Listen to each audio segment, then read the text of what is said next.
बघूया 100% बातम्या। शिवसेना आणि ठाकरेंच्या गटामध्ये पुन्हा एकदा राजकीय सामना रंगल्याचं पाहायला मिळतंय। बंडखोरीच्या पूर्वी मुख्यमंत्री एकनाथ शिंदे वर्षा बंगल्यावर येऊन रडल्याचा दावा युवा सेनेचे प्रमुख आदित्य ठाकरेंनी केलाय। आदित्य ठाकरेंच्या या गौप्यस्फोटाने महाराष्ट्रात एकच खळबळ उडाली आहे। गेल्या वर्षी जून महिन्यात एकनाथ शिंदेंच्या बंडामुळे शिवसेनेत राजकीय भूकंप आला होता। त्याला जवळपास 9 महिन्यांचा कालावधी उलटून गेलाय। मात्र त्यावरून सुरू झालेलं राजकारण अजूनही थांबायचं नाव घेत नाहीये। युवा सेना प्रमुख आदित्य ठाकरेंनी पुन्हा एकदा मुख्यमंत्री एकनाथ शिंदेंवर जोरदार निशाणा साधलाय। भाजप बरोबर न गेल्यास मला तुरुंगात टाकतील असं सांगत एकनाथ शिंदे मातोश्रीवर रडले होते असा आरोप आदित्य ठाकरेंनी केलाय। आदित्य ठाकरेंच्या या दाव्याची मुख्यमंत्री एकनाथ शिंदेंनी खिल्ली उडवली आहे। तब वो रोए थे और बिल्कुल कहा था कि कभी अरेस्ट हो सकती है, बहुत दबाव है। शिवसेनेतील एकनाथ शिंदेंच्या बंडाविषयी अनेक दावे प्रतिदावे करण्यात आले होते। शिवसेना प्रमुखांच्या हिंदुत्वासाठी उठाव केल्याचा दावा शिंदेंकडून करण्यात आला होता। तर ठाकरे पक्षाने शिंदे समर्थकांवर खोक्यांचा आरोप केला होता। दोन्ही बाजूने आरोप प्रत्यारोप केले जात असले तरी शिवसेनेतील बंडाचं खरं कारण मात्र अजूनही गुलदस्त्यातच आहे। शिवसेना आणि ठाकरेंच्या गटामध्ये पुन्हा एकदा राजकीय सामना रंगल्याचं पाहायला मिळतंय आणि आता हे आरोप प्रत्यारोप एका बाजूला सुरू झालेला असताना मुंबईपासून 710 किलोमीटर अंतरावर असलेल्या हैदराबाद गीतम विद्यापीठामध्ये आदित्य ठाकरेंनी केलेल्या वक्तव्याचे पडसाद महाराष्ट्रात सुद्धा उमटतायत आणि त्यावरून दोन्ही नेत्यांमध्ये आता झुंपलेली आहे। दोन्ही पक्षांकडून एकमेकांवर आरोप प्रत्यारोपांच्या फैरी झडतायत। आदित्य ठाकरेंनी एकनाथ शिंदेंबाबत केलेल्या दाव्यामुळे शिवसेना विरुद्ध ठाकरेंची सेना असा राजकीय सामना रंगल्याचं पाहायला मिळतंय। तर ठाकरेंच्या पक्षाने या मुद्द्यावरून शिवसेनेला घेरण्याचा प्रयत्न केलाय। त्याचप्रमाणे आदित्य ठाकरेंच्या वक्तव्याची पाठराखण केली आहे। शरीर वाघाचं आणि काळी उंदराचं हे काय शिवसैनिकाचं महत्त्व असू शकतं। आदित्य ठाकरेंची टीका शिवसेनेच्या चांगलीच जिवारी लागली आहे। आता शिवसेना नेत्यांनी आदित्य ठाकरेंवर जोरदार पलटवार केलाय। दिल्लीमध्ये ज्याप्रमाणे पप्पू आहे ना, त्याप्रमाणे आता महाराष्ट्रातही नवीन पप्पू निर्माण झालेला आहे। हैदराबादमध्ये जाऊन महाराष्ट्राची बदनामी करतायत। मला असं वाटतं की दोघांमध्ये साम्य आहे आणि असं करताना महाराष्ट्राची बदनामी होते याचं जरा सुद्धा कुठे दुःख कोणाला वाटत नाही। गेल्या काही दिवसात शिवसेना आणि ठाकरेंच्या गटात आरोप प्रत्यारोपांच्या फैरी झडतायत। आदित्य ठाकरेंनी केलेल्या आरोपामुळे वादाचा हा धुरळा लवकर खाली बसणार नाही हे खरं आहे। राज्यात लवकरच एक राजकीय भूकंप होण्याची चर्चा राजकीय वर्तुळात रंगलेली आहे। सत्ताधारी विरोधकांना धक्का देण्याच्या तयारीत असल्याचं बोललं जात आहे। मवियातील नेत्यांनाही त्याची भीती सतावू लागली आहे। राष्ट्रवादी काँग्रेसमध्ये सर्व काही आलबेल नसल्याची राजकीय वर्तुळात चर्चा सुरू झाली आहे। अजित पवार भाजपसोबत जाणार असल्याचं ट्विट सामाजिक कार्यकर्त्या अंजली दमानी यांनी केल्यानंतर या चर्चेला तोंड फुटलंय। त्यामुळे महाराष्ट्राच्या राजकारणात पुन्हा राजकीय भूकंप होण्याची शक्यता वर्तवली जाते। राष्ट्रवादी काँग्रेसचे काही आमदार सत्ताधाऱ्यांच्या संपर्कात असल्याचा दावा केला जातोय। तर राष्ट्रवादी काँग्रेसचे नेते आणि मवियाचे नेते मात्र कुणीही आमदार फुटणार नाहीत असा दावा करतायत। दादा कुठल्या परिस्थितीत नाराज नाहीत, ते पूर्णपणाने त्यांचं जे काम आहे ते करतायत। अजित पवार असतील की काय, ज्याचं आता चर्चा आपण माध्यमाच्या माध्यमातून ऐकतो आहे, असं कुठेही होणार नाही, हे भाजपसोबत जाणार नाही असा आमचा विश्वास आहे। राज्यातील सत्ता संघर्षावर लवकरच सुप्रीम कोर्टाचा निकाल येण्याची शक्यता आहे। तर सुप्रीम कोर्टाच्या निकालावर शिंदे सरकारचं भवितव्य अवलंबून आहे। या पार्श्वभूमीवर राजकीय हालचालींना वेग येण्याची शक्यता नाकारता येत नाही। त्यामुळे ही चर्चा केवळ चर्चा राहते की खरंच राजकीय भूकंप होणार हे लवकरच स्पष्ट होईल। महाराष्ट्राच्या राजकारणात पुन्हा राजकीय भूकंप होण्याचे संकेत मिळू लागले। सत्ताधारी शिवसेना भाजप विरोधी पक्षांना धक्का देण्याच्या तयारीत आहे। शिवसेनेने एकनाथ शिंदेंच्या नेतृत्वात उद्धव ठाकरेंविरोधात यशस्वी बंड केल्यानंतर आता राष्ट्रवादीला धक्का देण्याची तयारी सुरू असल्याचा आरोप करण्यात आला आहे। राष्ट्रवादीच्या जवळपास 20 आमदारांचा गट पक्षाविरोधात बंडाच्या तयारीत असल्याची चर्चा सुरू असतानाच ठाकरे गटाचे खासदार संजय राऊत यांनी एक वक्तव्य करून खळबळ उडवून दिली आहे। ज्या प्रकारे एकनाथ शिंदे आणि शिंदे गटातील नेत्यांवर आधी ईडीची कारवाई करून अटकेची भीती दाखवली, तशाच प्रकारे राष्ट्रवादी काँग्रेसच्या नेत्यांवरही ईडीची कारवाई होतीये। तोच प्रयोग राष्ट्रवादी सोबत सुरू आहे असा आरोप संजय राऊत यांनी केल्यानं एकच खळबळ उडाली आहे। एनसीपी के बारे में यही चल रहा है, ईडी का ही डर दिखाया जा रहा है ना सबको। 2019 पासून राज्याच्या राजकारणात ज्या घडामोडी घडल्या त्यानंतर अशक्य असं काहीच वाटत नाहीये। अनेक राजकीय भूकंपाचे हादरे सोसलेल्या महाराष्ट्रातल्या जनतेला नव्या भूकंपाचा धक्का कधी मिळतो हे पाहणं महत्त्वाचं आहे। महाराष्ट्रात सध्या पुन्हा एकदा पक्ष फोडाफोडीचं राजकारण सुरू झाल्याचं पाहायला मिळतंय। राष्ट्रवादीचे नेते एकनाथ खडसे यांना बुधवारी शिंदेंच्या शिवसेनेच्या अस्वस्थतेचा दावा केला होता। त्यानंतर आता स्वतः देवेंद्र फडणवीसांनी राष्ट्रवादीसह काँग्रेसचे आमदार संपर्कात असल्याचा दावा केला। राज्य मंत्रिमंडळाचा विस्तार लांबणीवर पडल्यानं शिवसेनेतील अनेक आमदार नाराज आहेत. निवडणुका जवळ येतात शिंदे गटातील आमदार हे उंदरासारखे शिंदेना सोडून जातील असं वक्तव्य राष्ट्रवादीचे नेते एकनाथ खडसेंनी केलं. खडसेंच्या या दाव्याची हवा शिवसेनेपर्यंत पोहोचत नाही तोपर्यंत फडणवीसांनी खडसेंसह महाविकास आघाडीवर पलटवार केलाय. केवळ राष्ट्रवादी काँग्रेसच नाही तर काँग्रेसमधील काही आमदार सध्या भाजपच्या संपर्कात असल्याचा दावा फडणवीसांनी केलाय. जशा निवडणुका जाहीर होतील किंवा कोर्टाचे निकाल जाहीर होतील तर उंदीर जसे काही उडून जहाजामधून पडतात ना तसे हे सगळे आमदार हळूहळू शिंदे सरकारला सोडून जातील. अख्खा काँग्रेस पक्ष आता हळूहळू या ठिकाणी आपल्या पाठीशी येतो आहे, त्यामुळे काळजी करण्याचं कारण नाही आहे. महाविकास आघाडीचे नेते शिंदेच्या शिवसेनेत फूट पाडण्याचं भाकीत करतायत तर भाजपचे नेते राष्ट्रवादीसह काँग्रेसचे आमदार आमच्या गळाला लागल्याचा दावा करतायत. त्यामुळे खरंच महाराष्ट्रात पुन्हा एकदा राजकीय भूकंप होतो की हा विषय राजकारणापुरता सीमित राहतो हे पाहणं महत्त्वाचं आहे. महाविकास आघाडीची दुसरी वज्रमूठ सभा नागपुरात होती. या सभेआधी भाजप मवियाला घाबरल्याचा म्हणत नाना पटोलेंनी निशाणा साधला तर भेगा पडलेली वज्रमूठ आमचा मुकाबला करू शकत नाही म्हणत फडणवीसांनी पटोलेंना प्रत्युत्तर दिले. नागपुरात महाविकास आघाडीची पुढची सभा 16 एप्रिलला पार पडणार आहे. या वज्रमूठ सभेसाठी पोलिसांनी अखेर परवानगी दिली आहे. भाजपच्या स्थानिक आमदारांनी या सभेला विरोध केला होता. हाच धागा पकडत महाविकास आघाडीच्या सभेला भाजप घाबरला असं म्हणत नाना पटोलेंनी निशाणा साधला तर दुसरीकडे देवेंद्र फडणवीसांनी भेगा पडलेली वज्रमूठ आमचा सामना करू शकत नाही असं म्हणत पलटवार केला. महाविकास आघाडीच्या वज्रमूठ या सभेला घाबरतं का हा प्रश्न या ठिकाणी निर्माण झालेला आहे. त्यांची जी वज्रमूठ आहे त्याचा फोटो जर तुम्ही बघितला त्याला भेगा पडल्यात. भेगा पडलेली वज्रमूठ आहे. नागपूर हा भाजपचा बालेकिल्ला मानला जातो. भाजपच्या या गडात आता महाविकास आघाडीचे पक्ष शक्ती प्रदर्शन करतायत. त्यामुळे नागपुरातल्या सभेत मवियाचे नेते भाजपच्या नेत्यांवर काय हल्लाबोल करतात याकडे महाराष्ट्राचं लक्ष लागलंय. महाराष्ट्राच्या राजकारणातील अनेक राजकीय नेत्यांच्या मागे चौकशीचा ससेमिरा लागलेला आहे. त्यातच मराठवाड्यात सगळ्यांचं लक्ष वेधून घेणारी महत्त्वाची घटना समोर आली आहे. भाजपच्या नेत्या पंकजा मुंडे यांच्या वैद्यनाथ सहकारी साखर कारखान्यावर आता जीएसटीनं धाड टाकली आणि त्यामुळे चर्चांना उधाण आलं. सकाळी 10 वाजल्यापासून जीएसटीचे अधिकारी पंकजा मुंडेंच्या परळी इथल्या वैद्यनाथ सहकारी साखर कारखान्यात पोहोचले. इथल्या आर्थिक व्यवहारांची चौकशी सुरू आहे. केंद्र सरकारचा जीएसटी थकवल्याप्रकरणी ही चौकशी सुरू असल्याची प्राथमिक माहिती हाती आली आहे. गेल्या काही दिवसांपासून पंकजा मुंडे भाजपमध्ये नाराज असल्याची चर्चा आहे. त्यातच जीएसटी विभागाकडून ही कारवाई होत असल्यानं राजकीय वर्तुळात भुया उंचावल्यात.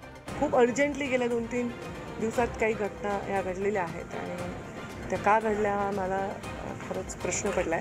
मी वरिष्ठांशी बोलीन. भाजप विरोधी नेत्यांवरच केंद्रीय तपास यंत्रणांची कारवाई होते, त्यांच्या चौकशा होतात असा आरोप विरोधकांकडून नेहमी करण्यात येतो.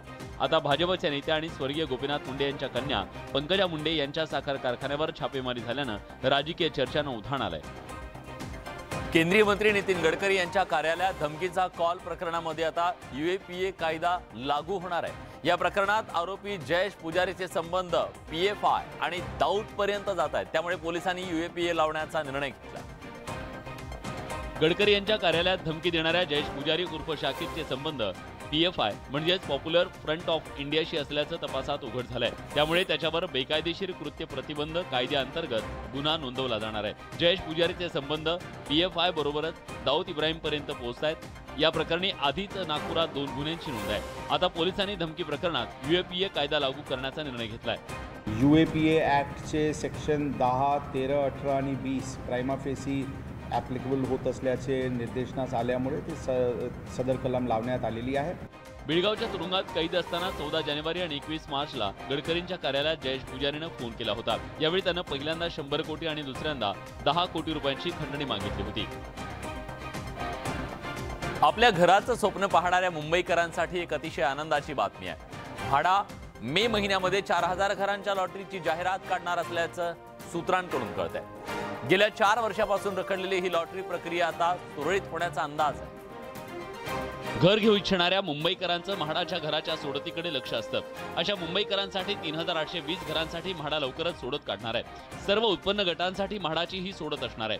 यात अत्यल्प गटासाठी 2611 घरं, अल्प गटासाठी 1007 घरं, मध्यम गटासाठी 85 घरं तर उच्च गटासाठी 116 घरं असणार आहेत. म्हाडाची ही घरं कन्नमवार नगर, चारकोप सेक्टर 5, जुनं Magathane Borivali, Patrachawl Goregaon, Gaikwad Nagar Malad, Pahadi Goregaon, Antop hill, Vikrant society Vikhroli, embassy society, Gavhanpada Mulund, पीएमजीपी Mankhurd, Manhas society, Unnat Nagar, 3 star society, Juhu Vikrant, Nityanand Nagar, tulip society Andheri, Uday Bhavansheel colony Chembur, Tilak Nagar Chembur, Chandivali Powai, city view lower Parel, heritage apartment Sion, Pratiksha Nagar, Shimpoli, Tunga Powai या परिसरात ही घरं असणार आहेत. गोरेगावमध्ये ईडब्ल्यूएस साठीच्या घरांच्या किमती 35 लाख इतक्या असू शकतात, तर LIG साठी 45 लाख रुपयांपर्यंतची किंमत असू शकते. कांदा उत्पादक शेतकरी अडचणीत सापडला. कांद्याचे दर कमी झाल्यामुळे बळीराजा हतबल झालाय. शेतकऱ्याने थेट रस्त्याच्या कडेला कांदा फेकत आपला संताप व्यक्त केलाय. कांदा उत्पादक शेतकरी दुष्टचक्रात अडकलाय. मोठ्या मेहनतीनं पिकवलेल्या कांद्याला अक्षरशः कवडीमोल दर मिळतोय. कांदा उत्पादक शेतकऱ्यांना मदतीचा हात देण्यासाठी सरकारनं कांद्याला अनुदान जाहीर केलं. मात्र कांदा विक्रीसाठी फक्त 3 ते 4 दिवसांची मुदत आणि आता अनुदानासाठीच्या जाचकाठी. त्यामुळे अनेक शेतकरी या अनुदानापासून वंचित राहिले. अशा स्थितीत उरल्या सुरल्या कांद्याला कमी भाव मिळत असल्यानं शेतकरी संकटात सापडलाय. लासलगाव बाजार समितीत कांदा घेऊन आल्यानंतर व्यापाऱ्यांनी लिलाव न पुकारल्यानं हवालदिल झालेल्या शेतकऱ्याने तब्बल 15 क्विंटल कांदा रस्त्याच्या कडेला फेकून संताप व्यक्त केला. लासलगाव मार्केटला कांदे विक्री आणले होते, तर त्याचा निलाव झाला नाही. तर ते फाळकं पाडेल होतं. ते म्हणले का आमच्याकडे गिराईकच नाही. आम्हाला पावती बी भेटली नाही, काहीच भेटलं नाही. कांद्याला भाव मिळत नाही म्हणून आधीच हवालदिल झालेल्या शेतकऱ्यांवर अवकाळीचं संकट कोसळलं. त्यातून वाचलेल्या कांद्याला बाजारभाव मिळत नाही. त्यामुळे दुष्टचक्रात अडकलेल्या शेतकऱ्यांचं कष्ट असं मातीमोल होतंय. केक हा तसा एखाद्याच्या वाढदिवसाच्या निमित्तानं कापला जातो. मात्र मुंबईतल्या कांदिवलीमध्ये चक्क रस्त्यावर केक कापण्यात आला. केक कापून प्रशासनाचं या समस्येकडे लक्ष वेधण्यात आलं. मुंबईतल्या अनेक रस्त्यांवर खड्ड्यांचं साम्राज्य पसरलंय. या खड्ड्यांची दुरुस्ती करण्याकडे प्रशासनाचं दुर्लक्ष होत आहे. कांदिवली पूर्वेतील ठाकूर कॉम्प्लेक्स परिसरात सुद्धा नागरिकांनी अनोख्या पद्धतीनं खड्ड्यांचा निषेध केला. प्रशासनाचा निषेध करण्यासाठी इथल्या नागरिकांनी थेट खड्ड्याचा वाढदिवस साजरा केला. खड्ड्याचा हा वाढदिवस साजरा करण्यासाठी केक सुद्धा आणला होता. ठीक आहे, आम्ही आता आंदोलन केले, पण अपेक्षा एवढीच आहे आमच्याकडनं, लवकरात लवकर ह्या रोडचा CC रोड झाला पाहिजे. नागरिकांच्या या अनोख्या आंदोलनाची पालिका प्रशासन दखल घेऊन लवकरात लवकर रस्त्यांची दुरुस्ती करणार की खड्डेबाईचा बर्थडे पुढच्या वर्षी साजरा होणार याकडे नागरिकांचं लक्ष लागलंय. उत्तर प्रदेशातील कुप्रसिद्ध माफिया अतिक अहमदचा मुलगा असदचा उत्तर प्रदेशातल्या पोलिसांनी एन्काउंटर केलाय. पोलिसांसोबत झालेल्या चकमकीमध्ये त्याचा खात्मा झालाय. त्यामुळे आतिकच्या साम्राज्याला मोठा धक्का बसला. उमेश पाल हत्याकांडातला आरोपी असद गेल्या अनेक दिवसांपासून फरार होता. असद अहमद हा 23 वर्षांचा होता. पोलिसांनी दिलेल्या माहितीनुसार अतिक अहमदचा मुलगा असद आणि मकसूदचा मुलगा शूटर गुलाम प्रयागराजमध्ये उमेश पाल हत्याकांड प्रकरणानंतर फरार होते. दोघांवर 5-5 लाख रुपयांचं बक्षीस ठेवण्यात आलं होतं. त्यामुळे पोलीस सुद्धा त्यांचा शोध घेण्यासाठी प्रयत्न करत होते. याच दरम्यान झाशीमध्ये DSP नवेंद्रू आणि DSP विमलच्या नेतृत्वात उत्तर प्रदेशच्या STF टीमसह झालेल्या चकमकीत दोघांचा मृत्यू झाला. त्यांच्याजवळ विदेशी निर्मित अत्याधुनिक हत्यारं सापडली आहेत. दरम्यान उमेश पाल हत्याकांड प्रकरणातील आरोपी असलेला गँगस्टर अतिक अहमदला मोठ्या पोलीस बंदोबस्तात प्रयागराजमधल्या कोर्टात हजर करण्यात आलं. असंच एन्काउंटर हा अतिक अहमदच्या गुन्हेगारी साम्राज्याला मोठा धक्का मानला जातोय. कुख्यात गँगस्टर अतिक अहमदच्या मुलाचं आणि आपल्या आणखी एका शूटरचं एन्काउंटर झालं. त्यामुळे उत्तर प्रदेशातील गुंडांचे धाबे दण आणलेत. याच दरम्यान उत्तर प्रदेशचे मुख्यमंत्री योगी आदित्यनाथ यांचा एक व्हिडिओ प्रचंड व्हायरल होतोय. रक्ताच्या थरोड्यात पडलेल्या कुख्यात गँगस्टर अतिक अहमदचा मुलगा असदचा उत्तर प्रदेश पोलिसांनी खात्मा केलाय. संपूर्ण उत्तर प्रदेशात ज्या अतिक अहमदच्या दहशतीचे किस्से सांगितले जायचे त्या अतिक अहमदच्या साम्राज्याला आणि दहशतीला आता ग्रहण लागलंय. त्याचं कारण उत्तर प्रदेश सरकारनं त्याच्या विरोधात घेतलेली कठोर भूमिका. अतिकच्या मुलांच्या एन्काउंटरनं उत्तर प्रदेशचे मुख्यमंत्री योगी आदित्यनाथ यांच्या भाषणाचा एक व्हिडिओ व्हायरल होतोय. त्यात योगीने गुंडांच्या खात्म्याचा इशारा दिला होता.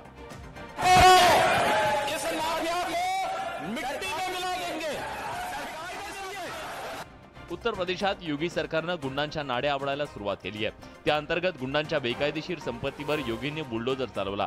त्यानंतर योगींची बुलडोजर बाबा अशी ओळख बनली. गुंडांविरोधातील योगींच्या आक्रमक भूमिकेमुळे आता भल्या भल्या बाहुबलींचे धाबे दण आणलेत हे नक्की. तव्यावरील बाबामुळे राज्यातलं वातावरण चांगलंच तापलेलं होतं. अमरावती जिल्ह्यातल्या बाबाच्या तव्यावर पाणी टाकण्याचं काम सत्यपाल महाराजांनी केलंय. अमरावती जिल्ह्यातल्या मार्डीच्या सच्चिदानंद गुरुदास महाराजांचा लांबलचक चुलीवरील गरम तव्यावर बसून भक्तांना आशीर्वाद देत असतानाचा व्हिडिओ सगळ्यांनी पाहिला होता. अनेक जण बाबाच्या पाया पडत असल्याचं व्हिडिओत पाहिलं होतं. मात्र सत्यपाल महाराजांनी बाबांची पार पोलखोल केली आहे. सत्यपाल महाराज काही मिनिटं चुलीवर गरम तव्यावर बसले. ही कोणतीही जादू नाही, चमत्कार नाही, भानामती नाही. हा संदेश देण्यासाठी सत्यपाल महाराजांनी त्यांचा प्रयोग सोशल मीडियावर जनजागृतीसाठी व्हायरल केला. ओले कपडे परिधान केल्यानंतर चटका बसत नाही, मात्र हीच क्लुप्ती वापरून बोगस बाबा चमत्काराचा दावा करून सामान्य नागरिकांची फसवणूक करत असतात. सत्यपाल महाराजांनी मार्डीच्या सच्चिदानंद गुरुदास महाराजांचं सत्य जगासमोर आणलंय. सर्वच नागरिकांनी डोळसपणे आणि वैज्ञानिक दृष्टिकोनातून प्रत्येक घटनेकडे पाहिल्यास चमत्कारातला फोलपणा कोणाच्याही लक्षात येईल. डॉक्टर बाबासाहेब आंबेडकर यांनी आयुष्यावर पुस्तकावर प्रचंड प्रेम केलं. जेव्हा त्यांच्याजवळ असलेल्या पुस्तक संग्रहाचा 40शीतील लहान घर अपुरं पडायला लागली, तेव्हा बाबासाहेबांनी नवं घर बांधायला घेतलं. डॉक्टर बाबासाहेब आंबेडकरांच्या पुस्तक प्रेम अनोख्या पद्धतीने दाखवण्याचा प्रयत्न लातूरमध्ये करण्यात आला.